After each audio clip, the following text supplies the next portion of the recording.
In today's video in my series, I'm doing the whole thing from outside because it's very different from the other videos in that I want to talk today about three primary things that we are passionate about as Catholics. One is stewardship, one is here at St. Clare, Franciscan Spirituality, and thirdly, ecology and ecological concerns that are such an important part of our Judeo-Christian background. So I'm going to talk about each of those areas here. So I'm starting out here in our own beautiful St. Clare meditation garden that was dedicated to Mr. Rasp, who donated this 20 acres of land.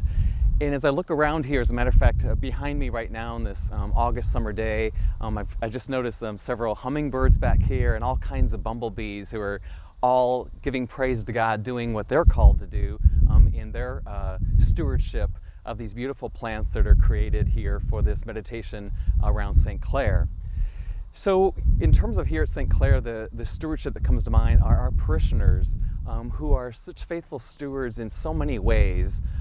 Those who are parents trying to do their best in raising their children, to those who are very generous in their donations with time and talent and financial resources to keep our parish going here. So we have promoted stewardship here at St. Clare on so many levels, encouraging people to be aware of God's gifts in their lives, that everything we have is from God, and therefore we're stewards or caretakers of all that God has given to us.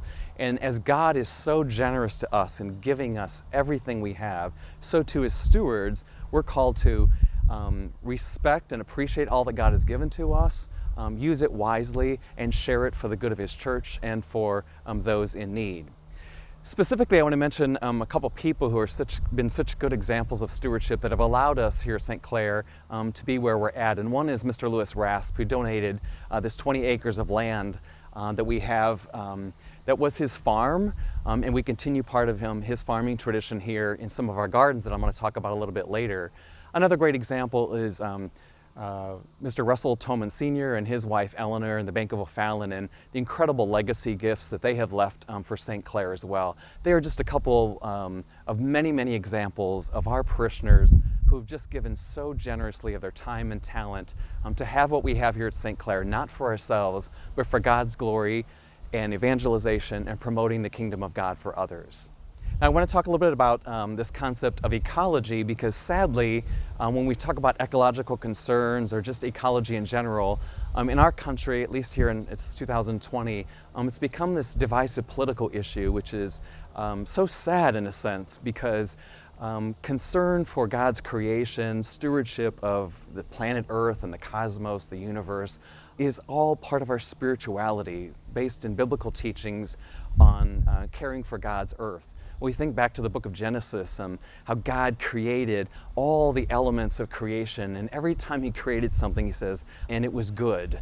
So we know that we always see the goodness in God's creation that is a gift to us, and we are simply caretakers, stewards of this planet Earth and this universe that God has given to us. This is not our country, our planet, our universe, it's God's, and we are privileged to take care of it. So in that sense, God is the first ecologist, because ecology is the study of ecosystems. And so God is constantly marveling at the ongoing evolvement of how this universe came to be from the work of His hands and continues to evolve into this beautiful creation. And we are so privileged to be caretakers of that. So we have specific ways that we are practicing stewardship and caring for God's creation here at St. Clare. And I want to talk about some of those today in terms of how we use our grounds and the plants and very ecological concerns that we have and how we practice sustainable ecology here at St. Clare. So once again, I want to make a connection between our Franciscan spirituality here under the patronage of St. Clare of Assisi and our connection to our Franciscan spirituality, the Church's teachings on caring for God's creation, as well as just an overall view of ecology and the importance of God's great creation here. So the first thing I want to talk about is St. Francis. A lot of people don't realize that after he had this calling to live the gospel, poverty, and follow Jesus very intimately, and he sort of walked away from his family, he really lived as a homeless person. And so we have to let go of this image of this cutesy St. Francis by water fountains and birds on his shoulder, and the seriousness of Francis choosing a radical life. So sort of as a homeless person, he spent almost half of every year living out in the wild. He and some of his followers, they lived in caves, and you can see some of these caves in that part of Italy. And he just was this itinerant preacher that went through all kinds of areas of Italy and other countries, preaching this radical call to poverty and simplicity of the gospel. So in that sense, when we think about Francis's great spirituality, he really had this mystical, spiritual vision of creation and this connection to creation. And so he started calling different elements of creation his brother and his sister that we hear about in the Canticle of Creatures, that I'll talk about more when I refer to the stained glass windows. And from that we hear his vision of this spiritual connection with all of creation. And for us as Catholics, we can never separate that from the Eucharist. So every Eucharist is a mystical union with Christ, and every element with Christ is connected to God's creation. So we always have to put together our Eucharistic devotion with our devotion for God's beautiful planet Earth. So I want to give a couple quotes, because a lot of times, especially it's 2020, and Pope Francis for the last few years has spoken strongly about issues of ecological concern and serious climate issues as well, especially in his landmark encyclical Laudato Si'. But long before him, we had great writings by Paul VI in the late 1960s, and then John Paul II, Pope Benedict, leading up to teachings from our own U.S. bishops and Pope Francis. So I want to read a couple quotes, if you'll bear with me, that put it in context of our Catholic thinking way beyond anything political. This is biblical Catholic teaching about caring for God's beautiful universe. So here are a couple quotes. First of all, Pope Benedict, he wrote almost as much as Pope Francis on the importance of ecological concerns and caring for God's creation. In one of his most beautiful books called Love in Truth, he wrote this. He says, Pope Benedict, 2009, "Our duties towards the environment are intimately linked to our duties towards the human person." In other words, Benedict is saying, you cannot separate various life issues like our respect for human life. They only work if we have a healthy planet to live on. We can protect all of human life, but if we don't have some place for human life to live. And so he makes that connection. He goes on to talk about the relationship between, he calls human ecology and environmental ecology. That was our beautiful writings of Pope Benedict, and he wrote many, many others. From Laudato Si', Pope Francis in 2015 wrote, "We have to realize that a true ecological approach always becomes a social approach. It must integrate questions of justice in debates on the environment so as to hear both the cry of the earth and the cry of the poor." I just love that quote. It's paragraph 49 in Laudato Si'. And one more from paragraph 217. He writes, "Living our vocation to be protectors of God's handiwork is essential to a life of virtue. It is not an optional or secondary aspect of our Christian experience." So from that, our U.S. bishops have also raised concerns and calling for us Christians and Catholics to continue to be protectors of God's creation and get involved with issues that are seriously affecting our climate. And in 2001, the U.S. bishops wrote this: "In that spirit of praise and thanksgiving to God for the wonders of creation that happen in the liturgy, we Catholic bishops call for a civil dialogue and prudent and constructive action to protect God's precious gift of Earth's atmosphere with a sense of genuine solidarity and justice for all God's children." I could go on about a lot of other quotes, but I want to mention just a few of them so you make the connection there of why we are passionate about these issues. So I want to share with you a few examples of how we here at St. Clare Parish put into practice some of these teachings on the justice issue of ecological concerns and caring for God's creation. I'm out here in one of our 3 beautiful sunflower patches that we grow here in honor of the sunflower patches around Assisi, Italy, and we bring them in and use them in church. So when we planted our gardens and our landscape, we wanted to make sure that it was all done within a liturgical context, meaning planting things that would be able to be used in the church throughout the liturgical seasons, so that, again, ecologically, we're growing our own things instead of buying things from foreign countries and all the traffic that it takes to get those here, the footprints, the carbon footprint of that. So we grow a lot of our own things here, and I'm standing in front of one of our beautiful sunflower patches. A lot of you haven't seen this because it's down the hill behind the St. Clare garden, and it just portrays, first of all, the majesty of these grand sunflowers that are, some of them are 7 to 8, 9 feet tall. Now right behind them is our pumpkin patch as well, that I'll talk about a little bit later, that we grow for decorations and for our youth group. So I wanted to point out about these beautiful gardens. So we take big clippings of things like the sunflowers, especially at this time of year when they're at their peak. We bring in these big sprays of sunflowers for the Feast of St. Clare and other times throughout the year. In addition to our sunflower gardens, we also have big patches of zinnias. We grow our own, for Advent and Christmas, we grow our own red twig dogwoods. We have loads and loads of hydrangea bushes. We have corkscrew willow that we use during the season of Lent. We have Russian sage flowers up there and all kinds of decorative grasses as well that we cut for fall arrangements. We have evergreen trees that we use, and on. We have all these different types of flowers and plantings that are ongoing that we use for the different feasts, especially from a progressive solemnity perspective of bringing them in to connect the beauty of God's creation, as St. Francis taught us, with our liturgy, that it is all a good stewardship. Hi, I'm Kathy Shoquist. I served on the building committee for St. Clare Church and spent a lot of years helping a great group of volunteers on St. Clare's art and environment ministry. Just as a house becomes your home and really comes to life when you add your personal touches, family mementos, favorite photos and art, plants and flowers, a Catholic worship space comes alive when its inherent beauty is enhanced by artists' work paired with the natural things God has created. At St. Clare, we're blessed with an abundance of gorgeous natural materials planted all over our extensive grounds. Bringing in the things we grow outside is a great match with our Franciscan sensibilities, and is mindful of the U.S. Bishop's guidelines for church decorating, what we refer to as art and environment, found in their publication, Built of Living Stones. The document notes, the use of living flowers and plants, rather than artificial greens, serves as a reminder of the gift of life God has given to the human community.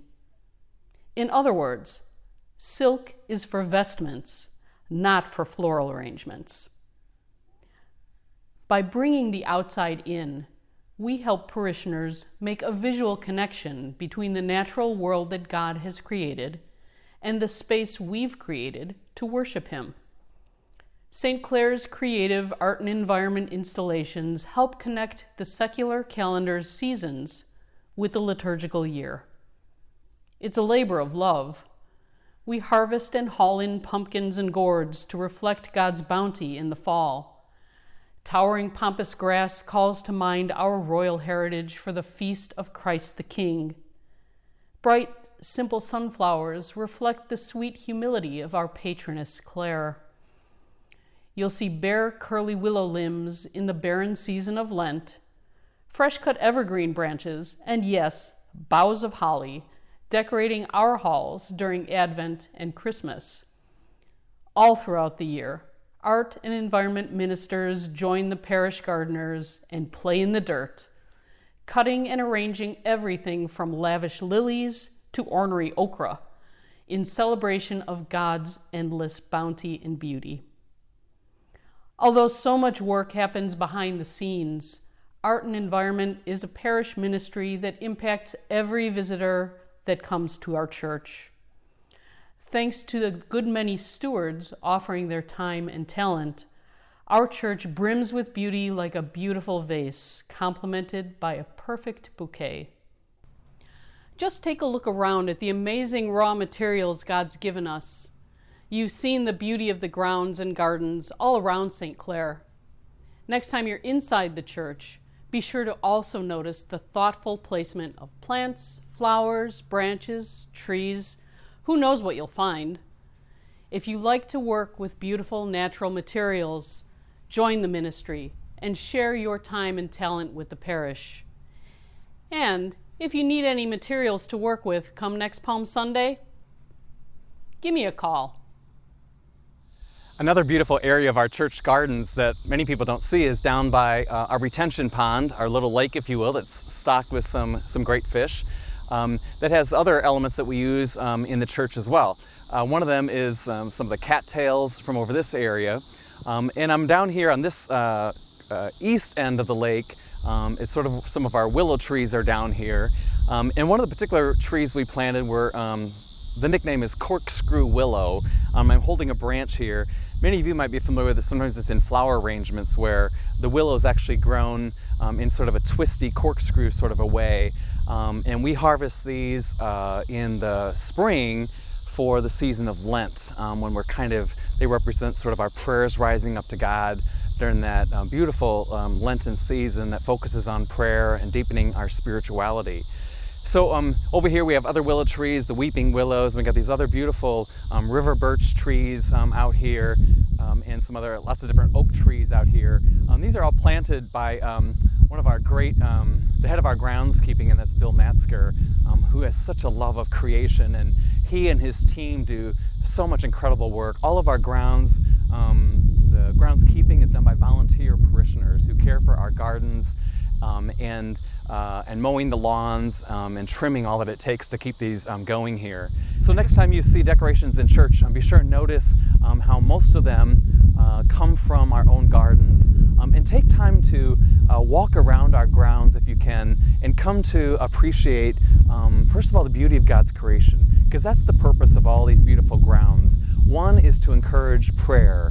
In the midst of our very busy lives, St. Francis calls us to take time in creation and meditate on the beauty of it and just be in awe of God's great creation that the Psalms call us to as well. So now I want to say a few things about some specific green initiatives that we also are very excited and proud of here at St. Clare Parish, again kind of rooted in our Franciscan spirituality with St. Clare. That we had the fortune, since we were building from the year 2001 to all the way to finishing in 2007, using really new, creative, updated building construction processes that allow us to make the building as green as possible. The first thing we're most proud of is that our building is completely heated and cooled through a geothermal HVAC system. It's a wonderful way to be sustainable in using God's gift of the temperature of the earth to heat and cool our system. So those wells are found behind the church, close to the interstate actually, on the northwest corner where we have a big field of those wells that you wouldn't see because they're covered in grass. So we're very proud of our geothermal heating and cooling system. Now those heat pumps to bring the temperature from about 60 to 68 in the winter, obviously those are run by electricity. So there's no gas run to our building at all. But the electricity that's used for those heating pumps and other electric that's needed for our church is all produced by wind turbine. Now we had tried to put our own wind turbine here on the parish grounds, and we looked into that. We did a year-long research about the type of wind that's needed for wind energy, but because we're up on a hill, long story short, a wind turbine up here would not produce the right kind of wind. And so, but we were fortunate to find out that our local electric company offers green energy, so we buy wind energy off of their grid for all of the electricity used here at St. Clare. So one of the elements that we do is reuse our rainwater that comes off the roof of our church. And so all the gutters come down, and then we have these pipes at the end of each gutter, and then they flow out into the grass and the gardens, and so all that rainwater is pumped out in there for so there's no extra watering needed. And those pipes are put in by some of our volunteer parishioners who dig and install those. As a matter of fact, as we're building the addition to our church here in August 2020, we're putting some of those in right now.